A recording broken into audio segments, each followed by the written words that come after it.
2022 FIFA ലോകകപ്പിന് Qatar യോഗ്യത നേടിയത് കൈക്കൂലി കൊടുത്തതുകൊണ്ടാണെന്ന ഗുരുതര ആരോപണമാണ് ബ്രിട്ടനിലെ സൺഡേ ടൈംസ് വാരിക ഉന്നയിച്ചിരുന്നത്.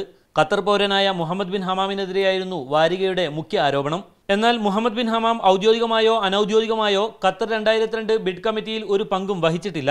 ഫിഫയുടെ മറ്റു എക്സിക്യൂട്ടീവ് കമ്മിറ്റി അംഗങ്ങളെ സമീപിച്ചതുപോലെയാണ് ഖത്തർ ഇദ്ദേഹത്തെയും സമീപിച്ചത്. ഫിഫ നിശ്ചയിച്ച എല്ലാ മാനദണ്ഡങ്ങളും വ്യവസ്ഥകളും പാലിച്ചുകൊണ്ട് തികച്ചും സുതാര്യമായ രീതിയിലാണ് ഖത്തർ ഇക്കാര്യത്തിൽ ഇടപെട്ടിട്ടുള്ളതെന്നും supreme committee for delivery and legacy വ്യക്തമാക്കി. ഖത്തർ ലോകകപ്പ് വേദി നേടിയത് മുതൽ നിരന്തരം ആരോപണം ഉന്നയിക്കുന്നതിൽ സൺഡേ ടൈംസ് വാരിക തന്നെയാണ് മുൻപന്തിയിൽ.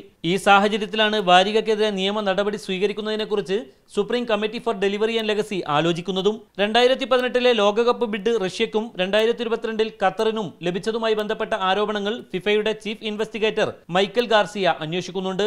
ഈ അന്വേഷണം തങ്ങൾക്ക് അനുകൂലമാവുമെന്ന പ്രതീക്ഷയിലാണ് Qatar. Mujeeb Rahman, media 1, Doha.